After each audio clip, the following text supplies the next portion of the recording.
Hello 10th class वाले, स्वागत है आप सबका हमारे यूट्यूब चैनल ऑल स्टडी 0.2 पर। दोस्तों आज की वीडियो में मैं आपके लिए सोशल साइंस का एक प्रैक्टिस पेपर लेकर आया हूं जो कि न्यू फॉर्मेट के अकॉर्डिंग है, न्यू पैटर्न के अकॉर्डिंग है और कंप्लीट सोल्व है।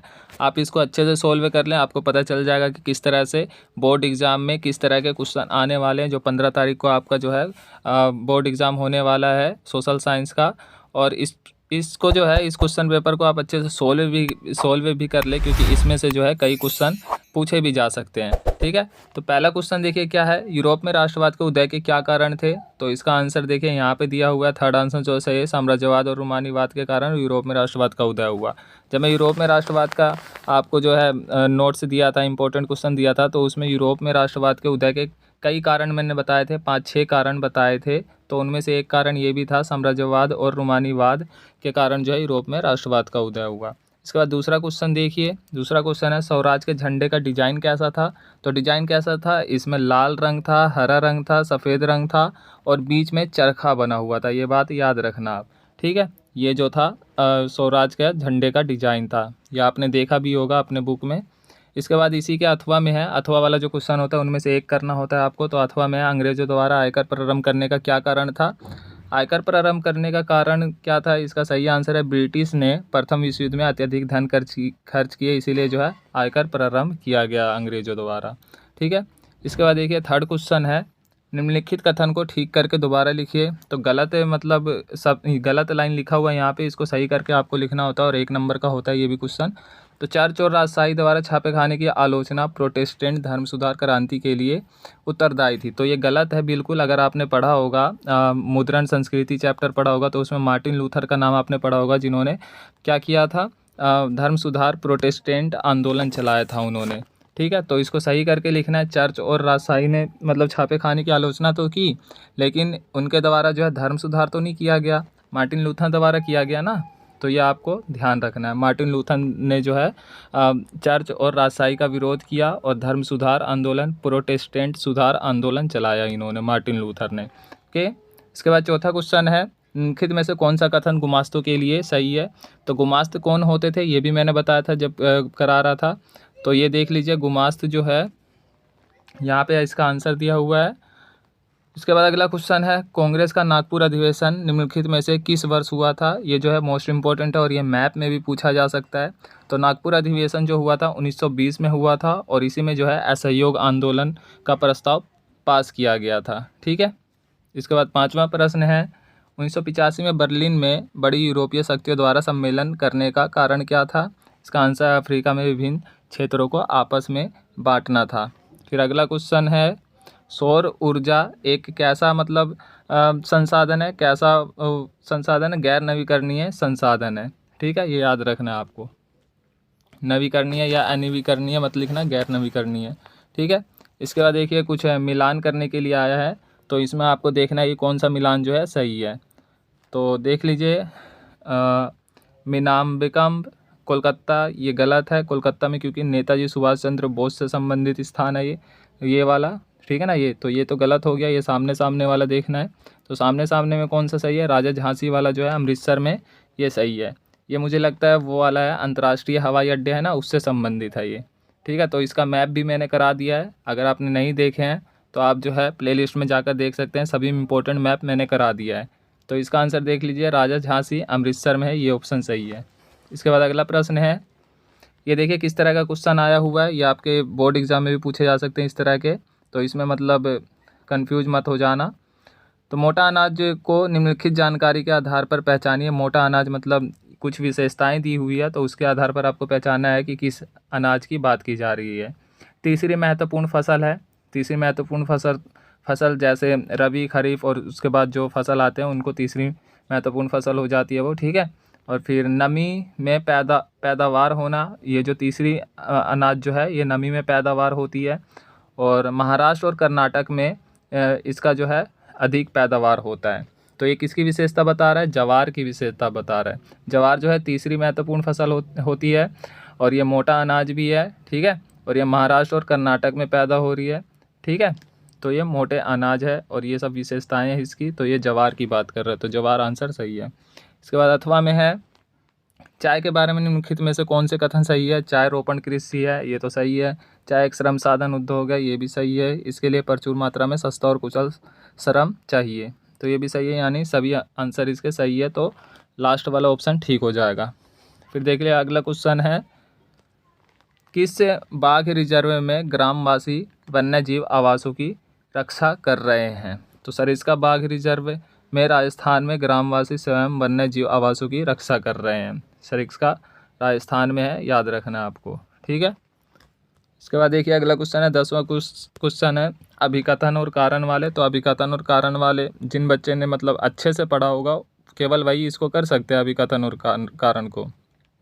जिनको अच्छे से अभिकथन और कारण पता होगा या जिन्होंने प्रैक्टिस किया होगा। तो इसको भी देख लें किस बारे में कह रहा है। समृद्ध खनिज भंडार से संबंधित क्वेश्चन है, तो आपको देखना है इसको, और इसका आंसर भी दिया हुआ है, देख लें। इसके बाद अगला क्वेश्चन है, जब सत्ता का सरकार के विभिन्न अंगों में बंटवारा होता है तो उसे हम क्या कहते हैं? क्षैतिज वितरण कहा जाता है, ठीक है ना। तो ये जो है मैंने उस वाले चैप्टर में सत्ता के साझेदार जो चैप्टर है उसमें अच्छे से करा रखा है, और उसमें मोस्ट इंपॉर्टेंट क्वेश्चन उसके सत्ता के साझेदार मोस्ट इंपॉर्टेंट क्वेश्चन मैंने अपलोड कर दिया है, नहीं देखे हैं तो जल्दी से देख लें। इसके बाद अगला क्वेश्चन है, श्रीलंका में गृह युद्ध होने का कारण क्या था?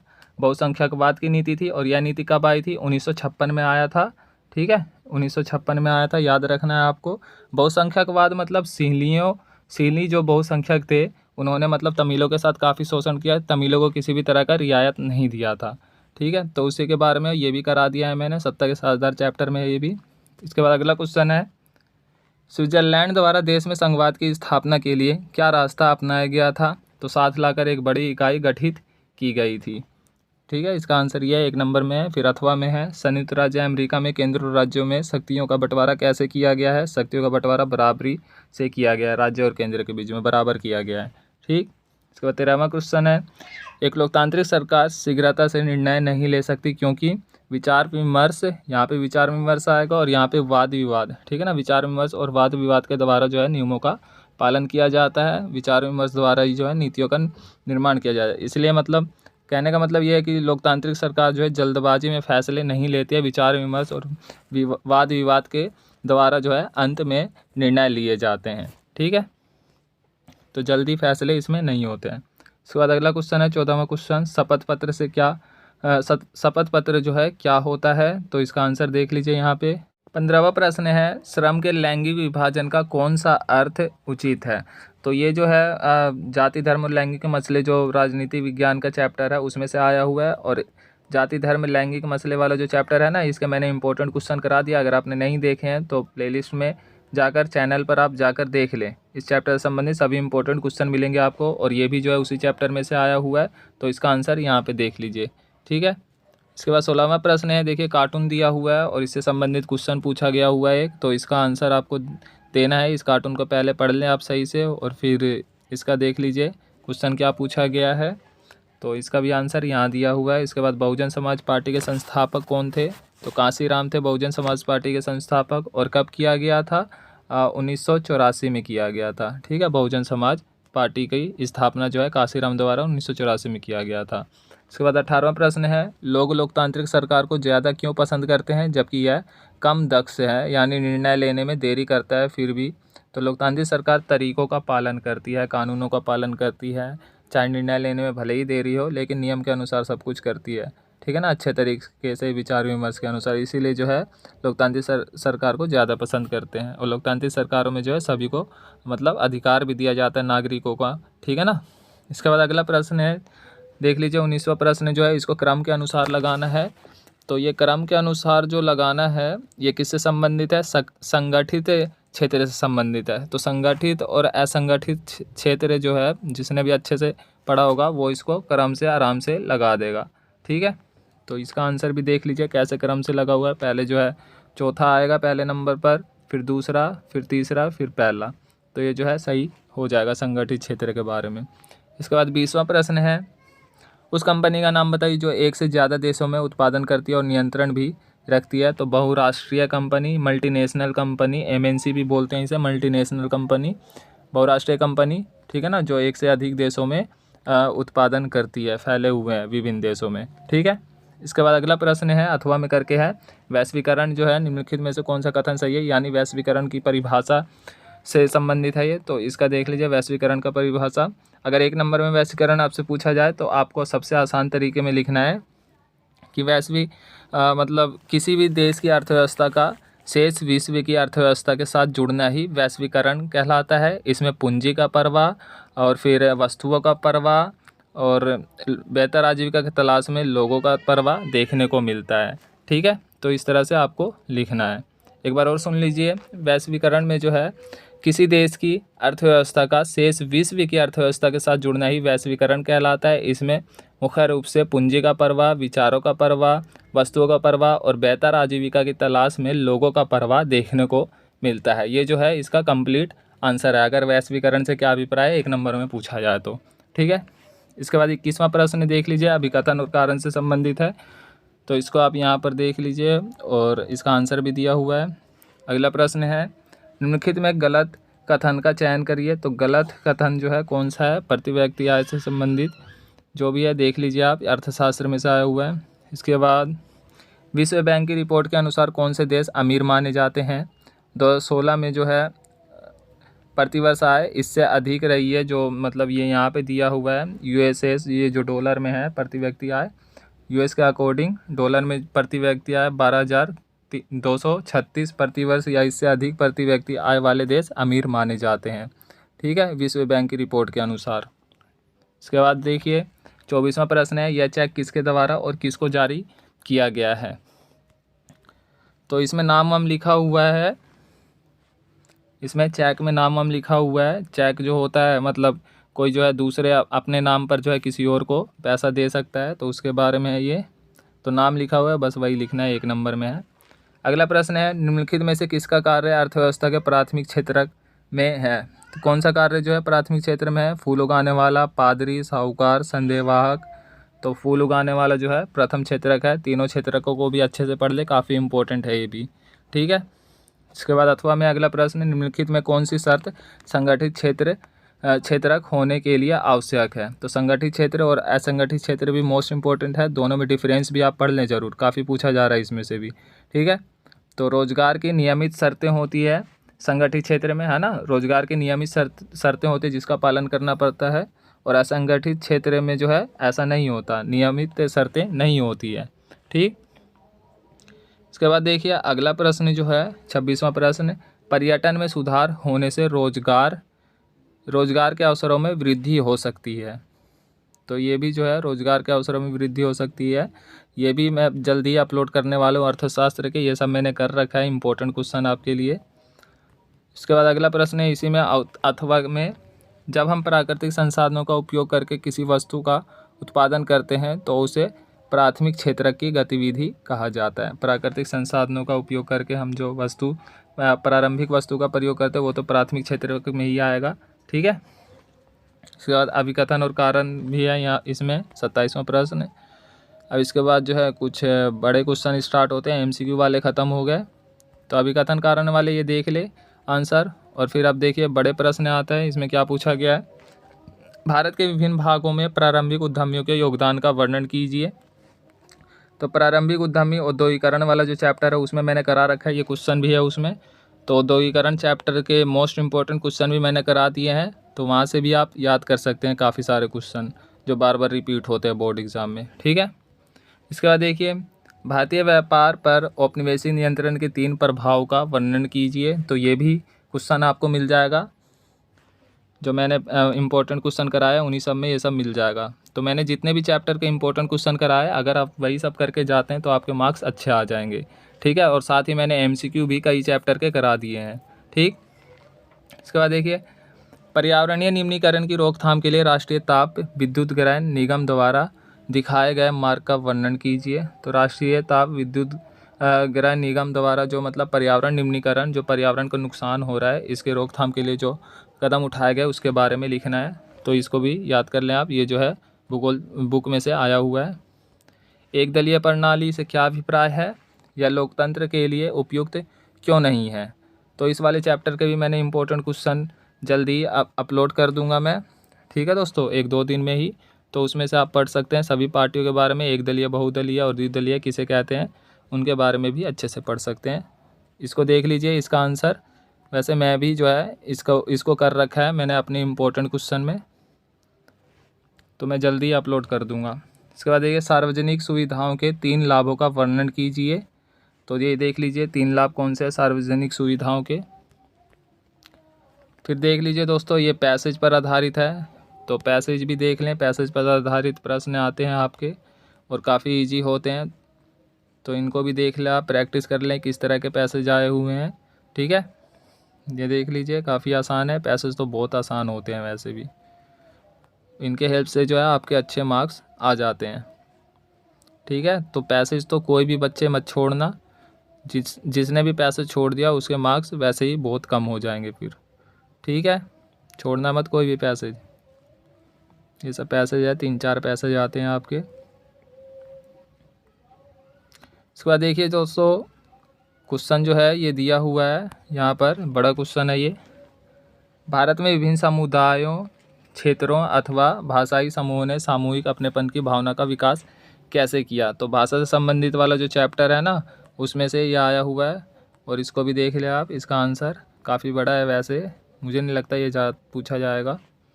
इसके बाद अथवा में देख लीजिए, विभिन्न सामाजिक समुदाय सविनय अवज्ञा आंदोलन में शामिल कैसे हुए। तो भारत में राष्ट्रवाद चैप्टर के मैंने मोस्ट इंपॉर्टेंट करा दिया है, क्वेश्चन आंसर करा दिया, और उसमें ये वाला भी क्वेश्चन आपको मिल जाएगा। वैसे यहाँ से भी आप पढ़ सकते हैं, और देख लीजिए मैंने जो मतलब करा रखे हैं मोस्ट इंपॉर्टेंट क्वेश्चन, उनमें से ज़्यादातर पूछे गए हैं। ठीक है, तो ये सब देख लीजिए, पार्टिसिपेट किया था इन्होंने, व्यापारी वर्गों ने, और फिर कई महिलाओं ने भी देख लीजिए इसमें पार्टिसिपेट किया था। इसके बाद अगला क्वेश्चन है, प्राकृतिक गैस के उपयोग, विशेषताओं और वितरण का वर्णन कीजिए। तो प्राकृतिक गैस का उपयोग कैसे करते हैं, और फिर इसका जो है इसकी क्या विशेषताएं हैं और वितरण। तो प्राकृतिक गैस तो आपको पता ही है कि मतलब पोल्यूशन कम होता है इससे, है ना। जैसे हम CNG का, LPG का इनका प्रयोग करते हैं ना, तो पेट्रोल के मुकाबले जो है ये सब ठीक होते हैं पर्यावरण के मुकाबले। ठीक, इसके बाद देखिए, खनन के खतरे कौन से हैं। भारत में कोयले खानों की दशा का वर्णन कीजिए। तो ये भी मोस्ट इम्पोर्टेंट क्वेश्चन है खनन से संबंधित। और लौह एवं इस्पात संयंत्र से संबंधित जो भी स्थान है उसका मैप वर्क भी मैंने करा दिया, नहीं देखे तो आप चैनल पे जाकर देख लें। ग्राम सभा और ग्राम पंचायत की कार्यप्रणाली का वर्णन कीजिए। ग्राम सभा और ग्राम पंचायत की जो संरचना है वो कैसी है, दोनों में अंतर बताना है। ठीक, इसके बाद अथवा में है, वर्णन कीजिए कि किस प्रकार भारत में संघवाद को भाषा के आधार पर राज्यों के निर्माण के माध्यम से सफलतापूर्वक लागू किया गया है। तो संघवाद चैप्टर में से आया हुआ है। संघवाद में जो एक भाषा से संबंधित टॉपिक है उसी में से आया हुआ है ये। अगला क्वेश्चन है, उन उपायों का वर्णन कीजिए जिनके द्वारा कृषि क्षेत्र में अल्प बेरोजगारी को दूर किया जा सकता है। तो कृषि क्षेत्र में अल्प बेरोजगारी को दूरी करने के कुछ उपाय बताने हैं, और यहाँ पे दिया हुआ भी है, तो यहाँ से कर सकते हैं, पढ़ लें इसको अच्छे से। ये सब मोस्ट इंपॉर्टेंट क्वेश्चन है, और आपके जो अभी बोर्ड एग्जाम होने वाले हैं सोशल साइंस का, उसमें भी पूछे जा सकते हैं। संगठित क्षेत्र में मजदूरों के हितों की रक्षा के लिए सरकार को क्या कदम उठाने चाहिए। तो ये भी याद कर लें, मोस्ट इंपॉर्टेंट है। ऐसे ऐसे क्वेश्चन में ही बच्चे फंस जाते हैं और कर नहीं पाते हैं फिर सही से। ठीक, इसके बाद देखिए, ये मैप पूछा गया है। तो पहले देख लीजिए, ये जो है इतिहास से संबंधित इतिहास बुक जो है उसमें से पूछा गया, कांग्रेस का अधिवेशन जिसमें असहयोग आंदोलन का प्रस्ताव अपनाया गया था। तो कौन से अधिवेशन में असहयोग को अपनाया गया था। 1920 में जो कौन सा अधिवेशन हुआ था, नागपुर अधिवेशन हुआ था। ठीक है, तो नागपुर कहाँ पे है वो देखना है आपको। नागपुर जो है ये देखिए लोकेशन दिया हुआ है यहाँ पे, यहाँ आ जाएगा महाराष्ट्र में। ओके, इसके बाद अगला क्वेश्चन है इतिहास का, वो है स्थान जहाँ पर गांधी जी ने नील की खेती के विरुद्ध किसानों की सहायता की थी। तो कहाँ पे किया था, चंपारण में। और चंपारण कहाँ आ जाएगा, ये देखो यहाँ पे बिहार में आ जाएगा। तो इस तरह से आते हैं, 2 नंबर के इतिहास के आते हैं। और ये जो है भारत में राष्ट्रवाद का जो है मैंने मैप वर्क बहुत अच्छे तरीके से करा दिया है, और उसी में से पूछा भी गया है, और उसी में से अभी जो है आपके 15 तारीख को जो बोर्ड एग्ज़ाम होने वाला है उसमें भी उसी में से आएंगे, तो वो भी देख लें मैप आप जाकर। उसके बाद देखिए, भूगोल बुक में से भी ये जो है मैप वर्क आया हुआ है, और भूगोल से संबंधित जो भी मतलब मोस्ट इंपॉर्टेंट मैप वर्क है वो सब मैंने करा दिया है। तो कल्पक्कम देख लीजिए, कल्पक्कम आया हुआ है, फिर हीराकुंड डैम आया हुआ है, बहुउद्देशीय बांध है, तेल क्षेत्र बम्बई है, ये तो बम्बई में ही है। नोएडा जो है यूपी में, दिल्ली के सटा हुआ आ जाएगा, दिल्ली से सटा हुआ। तूतीकोरिन, ये तूतीकोरिन जो है तमिलनाडु में होगा सबसे नीचे, और कल्पक्कम भी जो है तमिलनाडु में ही है। ठीक है, तो इन पांचों को भरना है। 5 या फिर 3 आते हैं भूगोल में से, 2 जो है हिस्ट्री में से आते हैं, और 3 या 5 जो है कभी कभी जो है 5 दे देते हैं, वैसे 3 ज़्यादातर पूछा जाता है भूगोल में से। ठीक, तो यहाँ पे इन सब की जो है लोकेशन दिया हुआ है, ये देख लीजिए। और ये देख लीजिए पहले नंबर पर, जैसे कल्पक्कम जो है पहले नंबर पर, तो पहले नंबर पर देख लीजिए ये आ गया कल्पक्कम, तमिलनाडु में आ गया, जो कि अणु ऊर्जा संयंत्र है, अणु ऊर्जा संयंत्र क्षेत्र है। और इसके बाद हीराकुंड डैम जो है, तो हीराकुंड डैम जो है देख लीजिए कहाँ पर है, सेकंड नंबर पे है। और सेकंड नंबर देख लीजिए, तो सेकंड नंबर पर जो है यहाँ पर है हीराकुंड डैम, उड़ीसा में। इसके बाद है मुंबई हाई, तो मुंबई हाई जो है मुंबई के पास में ही है, ठीक है ना। और इसके बाद नोएडा जो है दिल्ली से सटा हुआ है, और तूतीकोरिन जो है तमिलनाडु में है। तो इन सब को देख लीजिए यहाँ पे मैप में, और ये सब मैप मैंने करा रखा है। अगर आपने नहीं किया है, अगर आपने मैप नहीं देखे हैं मेरे चैनल पर, तो देख लें जाकर, काफ़ी अच्छी तरीके से सभी इंपॉर्टेंट मैप करा दिए हैं। और जो भी मैप पूछा जा रहा है इसमें भी वही सब मैप पूछा गया है जो मैंने कराया हुआ है। तो इसीलिए मोस्ट इंपॉर्टेंट क्वेश्चन जो मैंने कराया हुआ है, जो मैंने एमसीक्यू कराया हुआ है, केवल वही आप सब पढ़ें, और केवल वही सब मैप आप जाकर पढ़ें। ठीक है, तो आपके लिए काफ़ी हेल्पफुल साबित होगा। और इस क्वेश्चन पेपर को भी आप अच्छे से सोल्व कर लें, और इनमें जो क्वेश्चन आंसर पूछे गए हैं उनको भी पढ़ लें। ठीक है, आई होप कि दोस्तों आपको वीडियो अच्छी लगी होगी। दोस्तों वीडियो अच्छी लगी तो कमेंट करके बताएं, और वीडियो को लाइक ज़रूर कर दें, और अगर आप नए हैं तो चैनल को सब्सक्राइब ज़रूर कर दें, ताकि आपको मोस्ट इम्पॉर्टेंट क्वेश्चन जो है मिलता रहे, और प्रैक्टिस पेपर भी जो है आपको मिलता रहेगा। तो इसलिए चैनल सब्सक्राइब ज़रूर कर दें। ओके।